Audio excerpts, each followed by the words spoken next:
Pablo Suberbiola, soziolinguistika klusterreko kidea, soziologoa,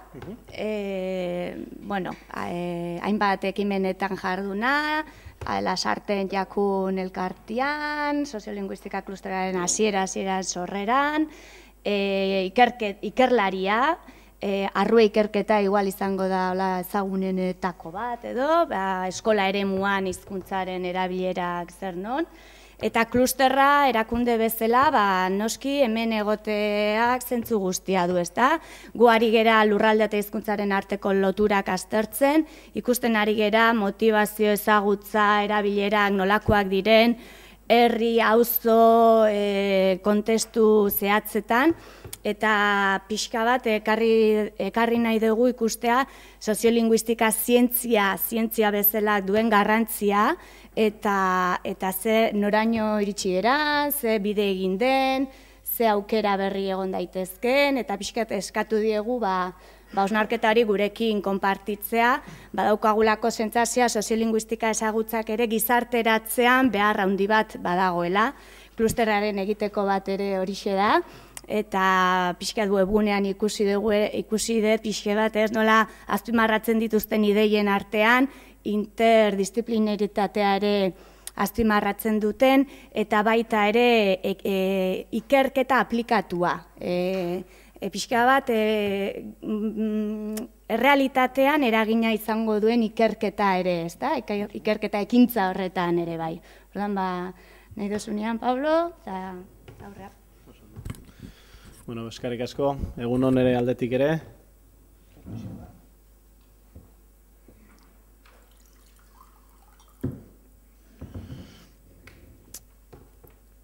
Bueno, egite zitzaigun gonbitean edo hor aipatzezan pixka bat hori, ezta? Disiplina ezberdinetako jendea gaude, bakoitzak beretik egiten du bidea hizkuntzara kasu hontan, eta hor aipatzezan itsaso egindako zea batean, euskararekiko kezkara nola iritsi garen bakoitza, ezta? Nik hemen bi argazki labur ikutu personal bat nire ibilbideari buruzkoa kasu hontan. Hor ezkerreko maio hori 1982ko argazki bat da, eta ezkerreko bi horietan ezkerrekoan ni naiz. Ikusten dezut ez dela oso mai dotorea, aulkiak ere justukoak eta egoitza txiki bada, hori da Lasarten Jakun Kultura Elkartea sortu eta 5-6 hilabeteratako argazki bat, ni izan hor lehenengo dinamizatzailea 18-19 urtekin, eta bera Jose Mari da nirekin hasitako lehenengo lankidea, nik kezka hori eta bizipen horiek oso zuzenean bizi izan ditut herri mailan eta asko disfrutatu ere bai. Eta eskubikoa da beste argazki bat, berriagoa, iazko irailekoa, klusterreko proiektu bat aurkezten Bilbon, ezta.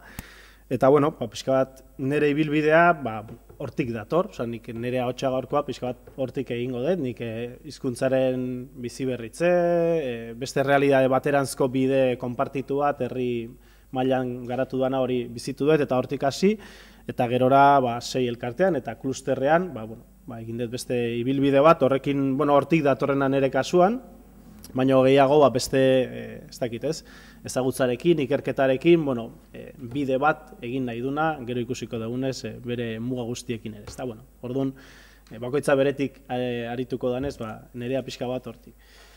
Eta igual, ohar batzuk bai, edo pixkako kapen bat, ezta, hor, itsasok jarritako izenburuan, ez da, soziolinguistika, zientziaren eta ikerketaren garrantzia, ezta.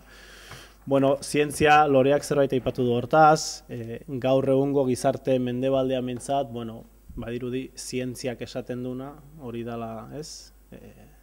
Denaren esplikazioa duna eta botere posizio bat duna eta goitik bera, ez dakit ez, legitimazio bat duna berez zientzia izateagatik. Baina gero, edozein esparrutan horren atzean mugasko daudela eta esan nahi zer dan zientzia eta zer ez nork esaten duen, ze egitura dauden zientzia mota bat egiteko eta ez beste bat, eta bar, ez da. Eta alde hortatik, nik zientziaren izenean iruditzen zait hitzeitea gehitxo dala edo ez dala komeni, ni bintzat ez dut hortik gehiago egingo dut, guk klusterrean zer egiten dugu, nondik egiten dugu, eta hor, zergatik egiten dugun bezala, eta zeutxune ikusten ditugun, eta bar, ezta. Eta ikerketaren garrantzia, gurean, klusterrean, erdi-erdian dagoen kontu bat da, saiatzen gea loturak egiten, baina iruditzen zaigu, euskeraren hizkuntza minorizatu baten euskerak, eta beste egoera hobeago batera eraman nahi dan edozein hizkuntzak, ezagutza zientifiko bat ondo artikulatzeko beharra badaukala gaur egungo mundu okzidentalean behintzat, ezta. Apuntetxo bat, igual ezautuko ez dezutena, klusterra gertutik ezautzen dezutenak seguruna bai, soziolinguistika klusterra ematen dugu, eta gero agien entzuten dugu, ez dakit ez, ikusentzunezkoen klusterra, eta batzutan ematen du gauza bera diala, baina jakin dezazuen ez dia. Soziolinguistika klusterra eratu zen, kluster bezala, baina auto eratu zen nolabait, hor egontzan politika bat Eusko Jaurlaritzatik hainbat kluster sortu zituna, Jon Azua eta politika bat atzetik, baina klusterra, soziolinguistika klusterra, etzan hortik sortu. Kontzeptua bai hartu zuen, baina nolabait gehiago da behetik gora eratzen saiatutako kluster bat, eta ez egitura ofizialetatik sortutakoa, ez eta hor nahiaren eta halaren arteko muga ere adierazten du horrek, gerora egia da klusterrak egin dula bide handi bat lankidetzan eta erakunde publikoekin egiten dunaren parte oso handi bat, baina horrek esplikatzen du ere ze erakundekin dun lotura klusterrak eta egiten duen sortzen saiatzen dan ezagutzaren izaera ere horrek markatzen du, ezta? Beste bar bat, ezagutzaren edo zientziarekin lotua, gu saiatzen gea, bereziki lotura bat egiten, ezagutza teoriko, akademiko, zientziaren eremu ofiziala, estandarra mundu mailan dabilena, eta edozein udal, leku, enpresa, jende, sektoretan dauden behar, zalantza eta galdera praktikoen artean, ezta. Eta, eremu hortan muitzen saiatzen gea, eta gero ikusiko dugu, sortzen saiatzen gean ezagutzak ere asko dula hortik, ezta. Beste apuntetxo bat pixkat hori, ezta, lotuta, euskararen egoera soziala, eta horri buruz, euskal eremu zientifikoak edo euskal akademiak zer garapen izan duen eta nolakoa duen, ezta.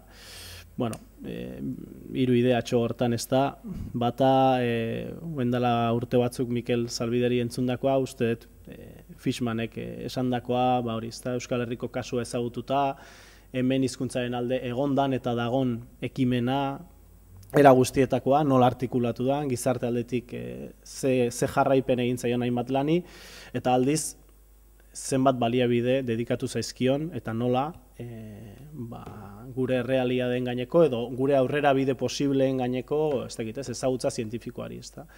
Eta harrek laburtzezun idea esan ez, zuek daukazute hizkuntza sustapenari dagokionez elefante baten gorputza, baina txori txiki baten burua, ezta. Hezkuntza sailean zenbat baliabide jarri dira irakasle ekintzarako, gauzak egiteko, eta zenbat jende egon da hizkuntza bilakaera horrek, zenbat esperto egon dira dedikatuak bakarrik hortara, ezta? Eta hitzeiten 20.000 eta 10, ezta? Esan nahi dut oso desoreka handiak, ezta? Eta hori, gure kasuak baditu euskararenak oso, iaia sinesgaitzak dian hainbat lorpen, baina gabeziak ere baditu, nundiko hobetu ere badu, eta irutzegu bat hori dela, ezta? Bestea izan daiteke ez dakit katedrena, ezta? Guk izaten ditugu zailtasun batzuk, hori ezta, esaten dugunean hizkuntzaren egoera soziala, erabileraren bilakaera, nolako erabilerak dauden, nola aztertuko ditugun horiek, unibertsitateetako katedretan referente solido eta tradizio handiko eta plaza zentraleko oso gutxi topatzen ditugu, ezta. Lan egin behar izaten dugu, beste gai batzutan da ari dian hainbat irakaslek tokitxo bat egin dezaioten hizkuntzaren erabileraren gaiei, ezta. Baina ez dago, ez dakitez, euskararen inguruko diskurso esplizito eta implizitoen gaineko, ez dakitez, katedradun orezkorik, ez dago, ez dakitez, departamentu osorik dedikatu dana hizkuntzaren bizitza sozialaren garapenera, eta bar, ez da, eta alde hortatik, hori ez da kasualidadea, hori zerbaitegatik da, eta bai daude beste hainbat gaietan, ezta? Eta, bueno, beste detailtxo bat, bi adibide hortatik, guendala nik 3 urte haitu nintzen master bat egiten, eta goatzen naiz EHUko zeako soziologia fakultateko irakasle batekin hain itzala hori ez, bertan dago doktorautza programa bat, eta master bat, eta ze aukera ontzitezken, hizkuntzaren egoera soziala eta balore sozialaren gaineko azterketa bat han egiteko, eta esatezian, agian lortuko dezuz, irakasleren batek, lan hori bere tutorizatzea edo zuzentzea, baina, gai horrekin etorrita ez espero alfombra gorririk, ez espero norbaitek esaten, ze ondo gaia baztertuko dezula, gai hori, Eta hori hemen, esan nahi dut, Euskal Herriko Unibertsitateko Soziologia Fakultatea gai hori ez da zentrala, edo bestela galdetu, ez dakit, Cesar Martinezi edo Iñaki Martinez de Lunari saiatu izan dianean soziologian, ez dakit, hizkuntzen aniztasunarekin inguruko ibilbide bat garatzen, gauza oso normala izan zitekena edo oso beharrezkoa hau bezalako egoera, hizkuntza egoera daukan herri batean, ezta. Orduan, horiek dira gure indargune eta ahulgunen zenbait aurpegi, ezta. Eta, Michel Foucaultek badauka artikulu bat hor, berda y poder, ezta, lotura horiek ez dira kasualak izaten, ezta. Zeren gaineko zientzia egiten dan, nolako egiak zirkuitatzen dian gizarte batean edo zeintzuk dian onarpen orokor bat daukatenak eta ze gai ez dian lantzen, ez dian existitzen edo zeintzuk dauden mutututa, gizarte hortan nagusi diren joerekin eta taldeekin eta oso lotuta egoten dan kontua da. Eta beraz botereekin eta bar, ezta. Orduan, pixka bat arroiek kokatzeko, bai klusterrean egiten dugun lana, baina baita ere pixka bat irakurketa personal batetik, ezta. Esaten izuen bezala ala ere, hori pixka bat idea orokorrak dira, baina ni zentratuko naiz klusterrean konkretuki egiten dugun lanean, pixka bat gaurko alternatibak saio hontan ere, guretik jarri alizatzeko, gero hori igual debatean gurutzatu dezakegu modu ezberdinetan, ezta. Orduan, egingo dizuet azalpen bat, ez dakit, klusterra sortu zen 2004an, eta gaur egun arte, indu 12 urteko ibilbide bat, eta pixka bat, halako mapa moduko bat, zer dan egin deguna, nolako proiektuak egiten dugun, nolako ezagutza sortzen saiatzen geha, nolakoa ez. Hori ikusiko dugu lehenengo, eta gero pixka bat igual, idea batzuk, ez dakit ez, geroko parteari begira edo. Xetasunetan gero sartuko geha, bakarrikan ikusteko bi multzo bezala erabiliko ditugula. Klusterrean egiten dugun lana, batez ere bi multzotan banatzen dugu guk, alde batetik, eta hori da, igual klusterraren oinarrizko lana, ikerketa, garapen eta berrikuntza, lasai, gero detailean sartuko, ez da, bakarri da ikusteko bi multzo diala. Ikerketa, garapen eta berrikuntza proiektuak egiten ditugu, eta bestetik, nolabait, proiektu horietan sortutako ezagutza zabaltzen, formaziorako erabiltzen eta divulgatzen saiatzen geha. Orduan nolabait alde batetik ikerketa, garapena eta berrikuntza, eta bestetik ezagutzaren kudeak eta esaten dioguna, divulgazioa, formazioa, argitalpenak eta bar, ezta. Orduan, hasiko naiz ezagutzaren kudeaketatik, hau gaurko gaiarekin iruditzen zait bestea dagoela lotuagoa, orduan hau aipatu egingo dugu eta bestean igual pixkat xetasun gehiagorekin sartuko naiz. Beraz ezagutzaren kudeaketa, argitalpenak, formazioa, divulgazioa, zer egin dugu guk 12 urtetan hontan, batetik ikusten dezute hor, simplifikatuta pixka bat egiten ditugun lanak hor 9 multzotara edo ekarri ditugu, eta pixka bat ikusi urtetan ze garapen izan duten, ezta. Batetik bat soziolinguistika aldizkaria, pentsatze gehienok ezagutuko dituzela, eta hori izan da gauza bat, klusterrak nolabait erentzian jasozuna, ze bazetorren 6 elkartetik eta bazetorren lehenago EKBek egiten zuen, eta hori jarraipena eman zaio, eta hori urte guztitan jarraipena izan du. Bestetik, lan bat ia erabat konstantea izan da, proiektuekin lotuta gehienean, baino udako ikastaroetan soziolinguistika ikastaroak edo soziolinguistikako ezagutza erabatea bestea, bai UEUko udako ikastaroetan eta bai EHUkotan iaia urtero egin izan ditugu horren ikastaroak antolatu. Normalizazio kasu aurreratuak, horrek ja ematen du pista bat, gero ikusiko dugu ze ezagutza mota, ez da? Hau da proiektu bat, urte askotan zehar garatu dana, nolabait, bilatzen zuna, bai enpresa munduan, bai instituzioetan, nolabait normalkuntza, normalizazioa, kontzeptu, nahi baldin batzue gero sartuko gea, askotan definitzeko zail hori, nolabait kasu aurreratuak izan dianen, bilaketa eta azterketa bat, besteentzat izan daitezen, eredugarri, informazio hori eskura egon dadin, ezta. Egin izan dugu ere, Euskal Soziolinguistika jardunaldia, helburu beretsuarekin, hau da ze proiektu garatzen dira, ze informazio dago interesgarri, ze ezagutza zabaltzea merezi du gure ustez, eta horiek 2008-tik, eten batzuekin, baina iaia urtero garatu izan dugu, hausnartu sariak ere ezautzen duzu, hemen sarituren bat ere badatartean, eta hori ere, 2007an hasi zanetik, urtero egin da, beren neurrian. Hainbat gairi buruzko formazio eta hitzaldi eta saioekin izan ditugu, normalean gure proiektuekin lotuak. Bestelako zabalpen, difusio bat ere bilatu izan dugu, alako berri papera eta albistari eta alako produktua sortu, zuen berritu dugu iaz, berriki. Eta bestetik egin gendun, lan potolo xamar bat izan zen, ez dakit ez, soziolinguistika ezagutza esaten degunean, askotan nazioartean ere badago problema hori, ez dakit kontzeptua zein dira, zer eredu hartzen ditugu, nola definitzen ditugu kontzeptuak eta hor egin zen lan bat soziolinguistika eskuliburua sortzeko, hor talde zabal bat bildu zen, eta horre egin zen lehenengo oinarri bat jarri zen, eta horren inguruan zenbait ikastarota eman dira, ezta. Halako mapa bat guk divulgazioaren, formazioaren eta zabalkundearen inguruan egin izan degunaz. Eta bestetik ikerketa, garapena eta berrikuntza, ezta. Klusterrak nolako proiektuak egin ditu hontan.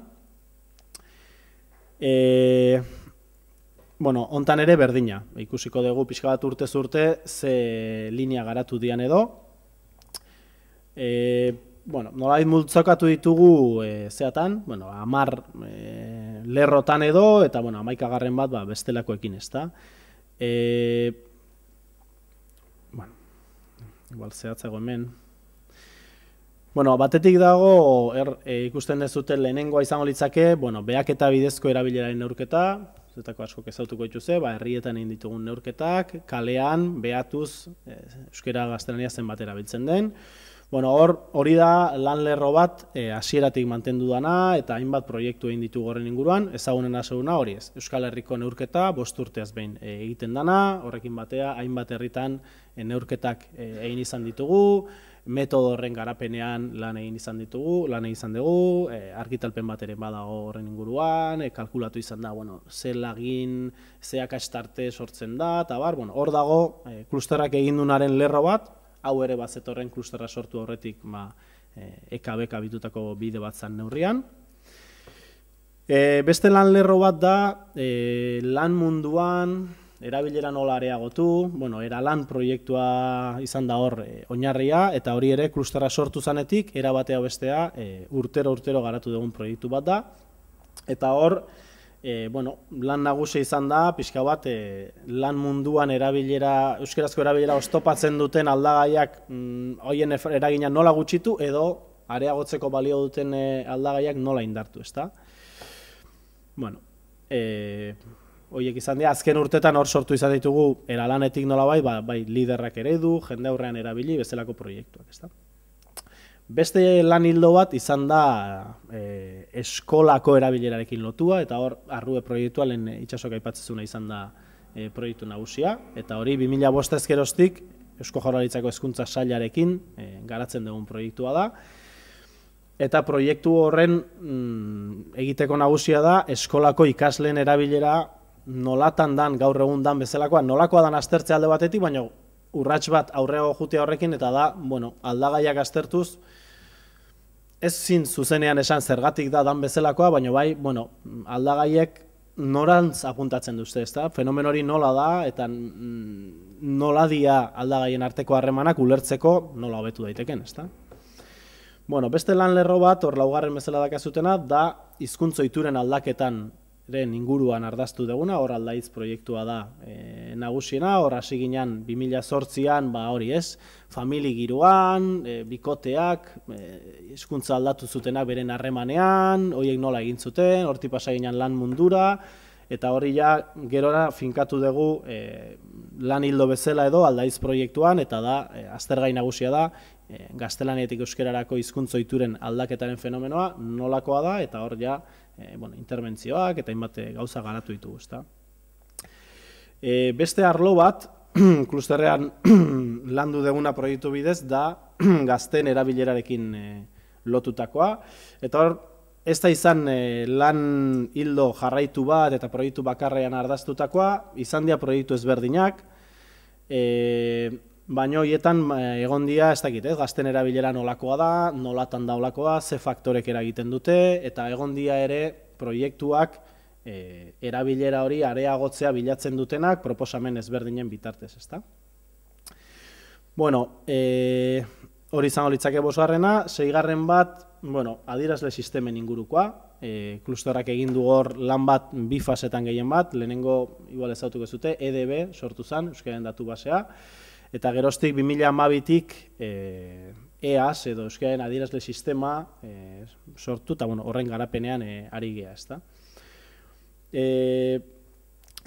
lan hildo bat, edo gure proiektuan landu izan duguna, hizkuntzen ekologia, eta gero hortik sortu zen dikoma, eta hor, gerora igual sartuko gea, diskurso eta hitz egiten dugunean, hizkuntzen ekologia bada lan hildo bat posibilitatzen duna bestelako diskursoak artikulatzea, sortzea, eta gero praktikan aplikatzea, eta hor egin dugu bide bat, 2010tik 2014ra, gaur egun ez dauka garapenik, baina.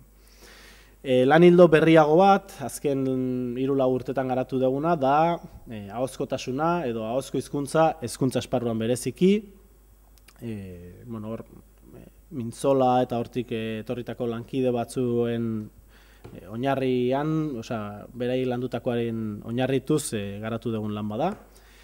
Gero klusterrean egin dira hainbat azterketa soziolinguistiko, ez dakit, Arabako datu soziolinguistikoen azterketa, Gipuzkoakoena, udalerri euskaldunen bilakaera, bilakaera soziolinguistikoa, halako lanak eta egin dira. Eta, 10. bat, berriagoa eta txikiagoa, baina pixkat desberdina danez, aparte jarri duguna, da tokian tokiko hizkuntza aktibazioa, aztergai bat martxan jarri dugu iaztik, Gipuzkoako Foru Aldundiarekin, ez dakit ez, hizkuntzaren inguruko sustapenak gorputz hartu duen lekutan nolatan gorpuztu da, eta nolatan egin du aurrera, eta zein nola eragin liteke halako prozesuak errasteko, bultzatzeko eta bar, ezta. Eta, gero, bestelako proiektuak, igual jarraipenik edo lan hildo bezala jarraipenik izan ez dutena, ez dakit, Euskaini bezalako neurketak, famili transmisioaren inguruko lanak, kalitatea eta hizkuntzera bilela lotzen dutenak, itanoa nola sustatu, hitzargiak, hainbat proiektu garatu izan ditugu, baina pixka bat, nahi gendu lehenengo eskema moduko bat jarri, guk nolako proiektuak egiten ditugu, eta beraz nolako ezagutza sortzen dugu, eta nolako ezagutza gehatzen da, ez dakit ez, hizkuntzarekin oso lotua egon daitekena, baina klusterrean ez gera hortara dedikatzen, edo ez dugu interesa hortan jartzen, ez da. Ezagutza motari dagokionez, ikusten baldin badezute hemen, proiektuen urtetako garapena jarri dugu bi koloretan, ez da? Urdixka bata eta bestea gorrista edo. Eta egia esan bereizketa hori ez dugu klusterrean erabili izan, da simplifikazio bat, baina nolabait gaurko gaiaren harira edo pixka bat guk egindako ariketatxo bat da. Eta bereizketa nolabait da proiektu horiek zer bilatzen dutenaren arabera. Hau da, nolako ezagutza eta zertarako egiten dugu, eta bereizketa izango litzake nolabait, urdinska hori izango litzake, nolabait, hizkuntza errealitateari buruzko diagnosia sortzea helburu nagusi bezala duten proiektuak, hau da, erabilera zenbatekoa da, nola ari da aldatzen, ze lotura du faktore batek beste batekin, korrelazioak nolakoa dira, hau da, hainbat proiektu garatzen ditugu, nun gure helburu nagusia dan, errealitate linguistiko horri buruzko ikuspegi erpin batetik edo bestetik deskribatzea, ezta? Baina baditugu beste hainbat, nun diagnosia baino helburua era batea bestea dan erabilera hori aldatzea. Eta aldaketa hortarako ezagutza sortzea, normalian ezagutza aplikatu. Eta pixka bat, hontan lotzen gealen esate gendunarekin, ezta? Eta voltatzen baldin bagea pixka bat koloretara ikusten dugu, bueno, labur-labur esatearen, igual klusterrak 12 urte hauetan eginduna, erdi-tardi bitatik da, ezta? Hau da, gure proiektuen, kalerabilearen neurketaren egiteko nagusia da egoeraren diagnostiko zehatzak eukitzeko datuak aportatzea, eta hortan metodo bat fintzea eta urtero hori elikatzea, jendeak errealitate horren jabe izan dadin eta horrekin gero bere neurriak arditzan, ezta? Baina adibidez, eralan bezalako proiektu batean, lan hildo hortan helburua ez da izan, eta ez dugu egin, ez dakit. Zenbat enpresetan daude euskera planak, edo lan munduan erabilera zenbatekoa da. Proiektuaren ezagutza nagusia ez dijoa hartara. Dijoa, toki konkretutan, erakunde konkretutan dauden trabak gainditzeko zerk balio digu. Eta, klaro, hori modu partzialean egin da, hautatu aldagai konkretu bat, hizkuntza lidergoa esaterako, eta leku konkretu batian, nolako diagnostikoa egiten dugu xede talde konkretu batekin, eta hartan interbentzio konkretu bat planteatu bere muga guztiekin, ezta? Baina proiektuaren helburua azkenean da sortzea ezagutza bat, hizkuntza erabilera areagotzeko balioko duna, ezta? Eta hori noski egiten da beste modu batean, egiten da eragileekin, lankidetza proiektuak dira kasu guztietan, eta tartean parte hartzen duten personekin prozesua garatzen dira azkenean, ezta? Ez da datutan oinarritutako ezagutza bat, gehiago da personetara zuzenean edo lantaldetara dijoana, ezta? Eta hortan ikusten dezute gure hainbat proiektu aldaitz esaterako era bat hortara da, ezta? Hizkuntza-ohiturak aldaketa nolakoa da teorizatzetik urrengo urratsa izan da azkenean, bagara gai sortzeko metodologia bat hizkuntza-ohitura horiek aldatzea errestu dezakena, eta horren aplikazioan jardun, bere muga guztiekin, ezta? Pixka bat, bereizketa hori, gure estat importantea da, eta guen voltatuko gea pixka bat, ezagutza mota horrek ze leku du gaur egungo akademian, eta nolako zailtasunak ditugu guk halako ezagutza mota bat bilatuta proiektuak garatzeko, edo nolako proiektuak garatu ditzakegu eta zeintzuk ez, eta bar, ezta? Orduan, pixka bat, saiatu naiz argazki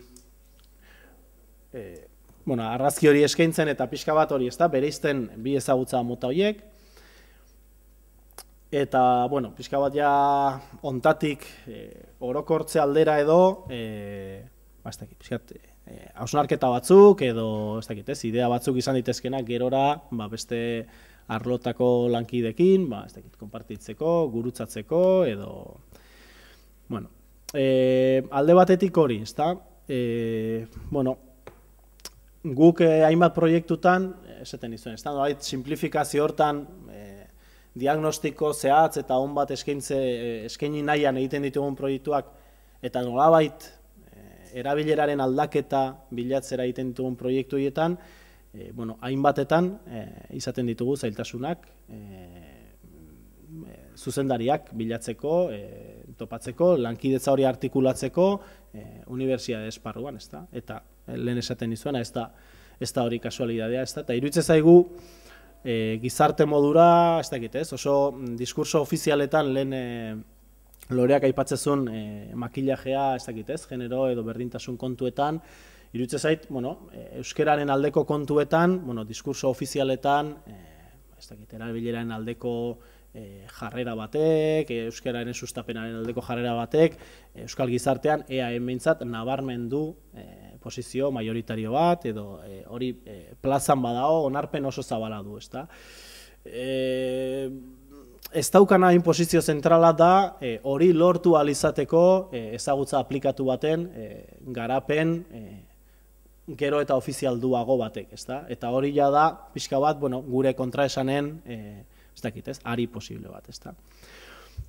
Esate bateako, guk ikusten dugun utxune posible bat, guk garatze ez dugun, edo gure proiektuetan leku nahiko partziala edo mugatua daukan kontu bat da, hori, ezta, diskursoena, hizkuntza ideologiena, jarrerena, hau da, esate baterako, gaur egungo, ez dakit ez, jokatzeko modu erakundetako liderrenak edo telekomunikabideetan transmititzen dian mezu esplizito eta batez ere implizituetan, ez dakit ez, nolako diskursoak daude euskara ezagutzearen, euskararen inguruko praktika konkretuei buruzko nolako mezuak transmititzen dira.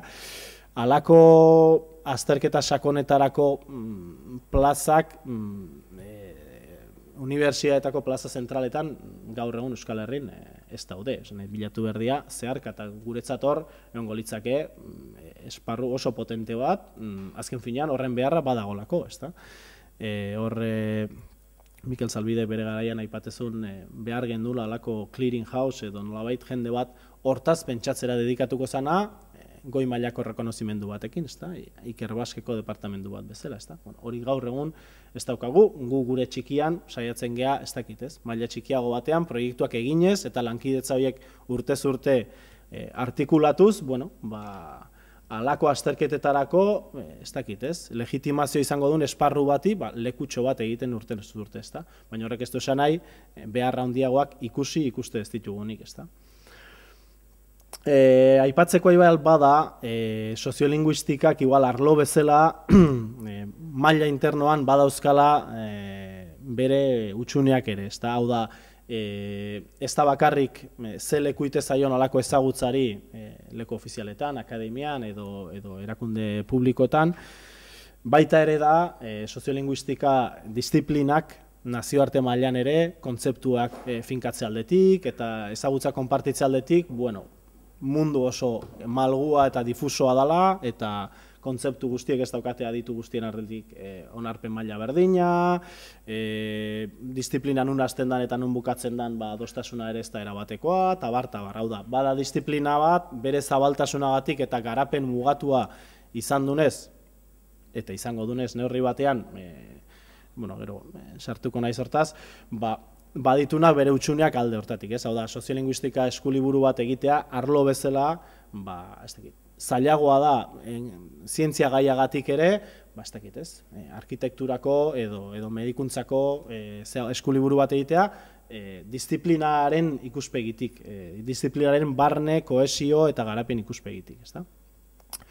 Bueno, aipatu ere, iruditzen zaigu, eta hor adibidez, Garabide izan daiteke, Garabide elkartea, esatzen ezautuko ez dutela, lekukotza edo bidegile on bat, baina iruditzen zaigu Euskal Herrin, EAen nabarmen eta Euskal Herrin, badaudela hainbat fenomeno eta gertatzen nahi diala, eta azken 50 urtetan gertatu diala hainbat gauza mundu mailan oso ohikoak ez dianak. Eta askorentzat izango liakenak interesgarri eta gaur egun oso modu txikian ikertzen ari dianak, ezta? Eta alde hortatik iruditzen zaigu, hor badagola potentzial bat, baina estrukturalki ere ulertzen ditugu hainbat muga daudela hori ez egitea ekartzen dutenak, ezta? Baina, ez dakit, hemen bitxiak dian hainbat kontu, Garabidea aipatzen nun, ze behaiek hasi diaolako bide bat egiten, ez da euskararen bidea nolabait dokumentatu, hausnartu, jarri paperetan eta konpartitu beste komunitate batzukin, eta horren bueltaren neurri batean etortzen ari da, zein bat entzat ez dute, nos inspiramos en los vascos, no? Eta hori, badaude traba handiak hori nolabait, ez dakit, inglesezko paper zientifiko eta unibertsitateetan leku bat izango duten zirkuitoetara eramateko, eta ez da kasualidadea, ez da. Bueno, aipatzen, ezagutza soziolinguistikoa mugatua izan behar du definizioz? Bueno, gu ekitearen aldekoa gea, eta ez gea aldez aurretik ja mugak ezarrita, eta beraz ezin da ezer egin jarrerakoak, bestela ez gineak klusterrean egongo, baina nik uste inozoak ere ez dugula izan behar, eta ez dakit ez, hizkuntza gutxitu baten gaineko ezagutza baditu motiboak definizioz, karril zentralean ez egoteko edo marginalizateko, ze zerbaitegatik da gutxitu. Eta beraz, beste gizarteetan ere, hau da, hizkuntza gutxitu da beste gizarteetan ere, ezagutza, gai horren gaineko ezagutzak, espero izatekoa da, ez duela berez leku zentral bat izango, edo ez zaizkiola errestasun guztiak emango. Alde hortatik, nik uste lan konstiente bat bezala hartu behar dela ezagutza horren artikulazioa, ezagutza horren divulgazioa, eta bar, baina gerora ere ez da izango, ez dakit, inertziak eta sustapenak oso alde izango ditun lan bat, neurri batean definizioz. Gure kasuan beste herrialde eta beste komunitate batzuekiko desberdin dana da, EAN eta Euskal Herri neurri handi batean, hizkuntzaren sustapenak dun babes sozialak eta izan dun artikulazio instituzionalak, marginal hoien artean izan da ere, nahiko leku zentralean jartzen dula bestekiko behintzat, eta beraz hortatik dugu beste askori zerbait aportatzeko lekua, gurean ere bide luzea dago egiteko. Eta bukatzeko pixkat hori, guk ikusten ditugula alde hortatik, guk egin ditugun proiektuak aportazio txiki bat iruditzen zait diala, baina guk aukera berriak ikusten ditugu, ezagutza hortatik emaitza oso positiboak lortzen dira gure hainbat proiektutan, eta iruditzen hau bezalako forotan, disiplina artekotasunak edo beste gaiekiko gurutzaketak, feminismoakiko izan, ekologismoa edo beste hainbatetan, iruditzen aukera berriak ere badakartzala, orduan, alde hortatik garapeneako, baikor eta gogoz, orduan, ikusiko dugu, gero mainguruan zeri heltzen dion, baina, horraino guengoz.